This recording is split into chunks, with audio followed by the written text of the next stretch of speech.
A little context to the story. I grew up in a rural area, in a rural town, in a rural state, in Brazil. A place can't be much more isolated than that. At 17, I left town to attend college and would eventually come back during summer break to visit my family. Not so important note, but I think it can help paint the picture of that situation. I'm a female to male trans man. When I left town, I was a girl, and next time I went back, I was a man. Being a small town where everyone knew everyone, I got quite the odd looks for that, but it's nothing I wasn't used to, to be honest. This happened a few years ago when I was home for the holidays. My father at the time worked for some nearby farms, and we had a small farm of our own. He would leave for work before dawn and come back way after dusk. My mother passed away when I was little. My sister would come home for the holidays, but when this incident happened, she hadn't arrived yet, so I spent most hours alone at home. On this particular day, I woke up feeling a little ill. Nothing major, just a common cold. My dad, being the boomer that he is not a fan of medicine, so there wasn't any in the house. I decided to wait for him to come back from work and ask him for a ride to a drugstore to buy some cold medicine. At around 5 p.m., my father called me and told me that he was going to be late for dinner due to a problem at work. Knowing that the only drugstore in town would close soon, I asked him if I could use his trail motorcycle to go there and buy some medication. He agreed, and there I went. My visit was uneventful. I bought my medicine, and since I was already there, I visited a few friends. At around 8 p.m., I decided to go back home. Again, this is a very isolated place. The road home is unpaved and pitch black dark, as there is no such thing as street lighting. But I was used to it at this point. About 5 minutes into my ride home, I noticed there was a car behind me. As it is an isolated place, I thought it was my dad's car and that he was going home, so I didn't pay much attention. A few moments later, the car turned on the high beams. I was a little uneasy, but still, I thought my dad was playing a prank on me.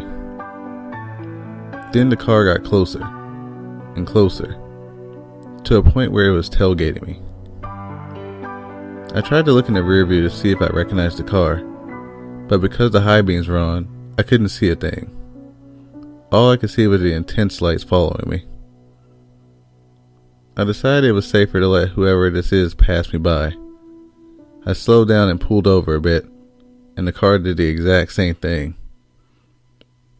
This is when I realized that something was seriously wrong. I accelerated harder, and the car followed me.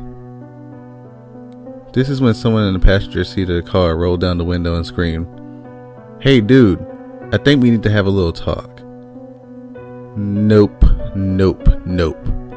I knew better than that. To throw them off, I used a small gap between the fences of our family's property. It was enough for a motorcycle to go by, but not a car. I passed through, and the car had no option but to stop outside. I ran home, called my father, who later called a neighbor that lived a few miles ahead to rescue me, and told him what was happening. He told me to grab his gun and hide at the barn, and that's what I did. At the barn, I had a pretty good view of the car, because the lights on the front porch of the house were faintly illuminating it. There I saw a gray hatchback that I had never seen before. Standing outside the car were 3 men who gazed at the pitch black darkness, probably looking for me.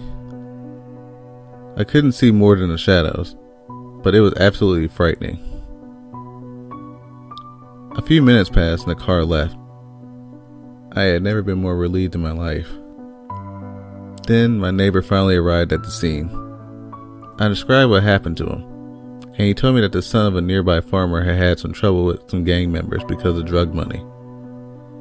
He had received life threats from this gang and ran away a few weeks prior. What probably happened is that the members of said gang were after him and mistaken me for him. So, if I had stopped at that moment, I would have been executed at point blank range. That's for sure.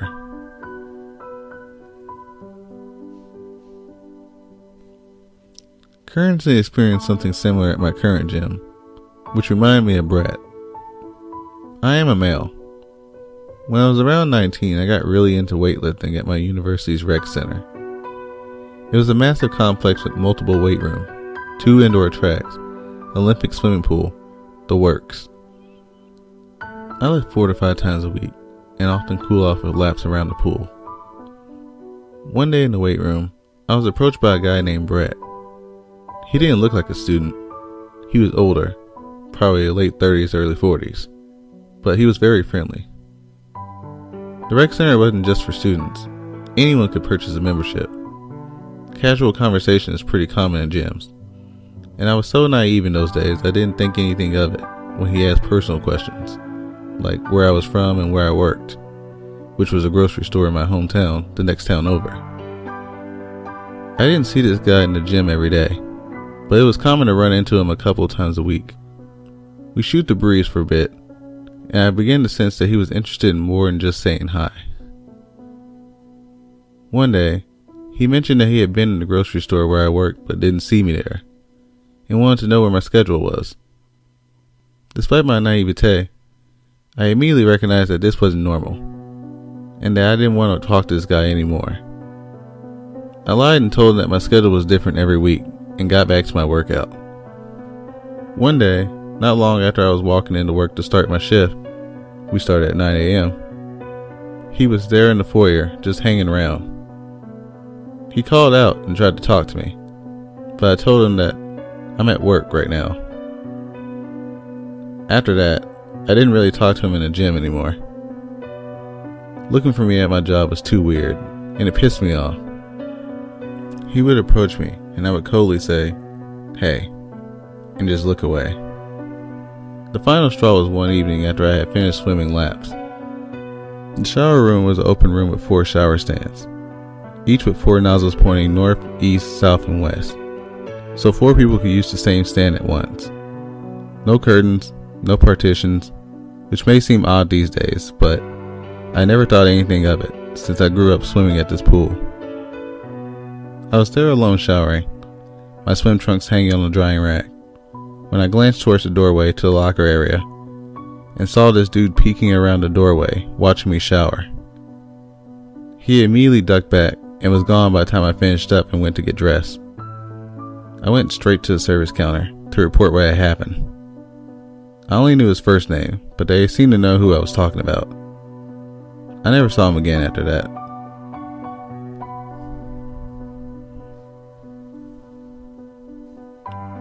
Not many people are unlucky enough to have multiple experiences that they can truthfully write about on the subreddit.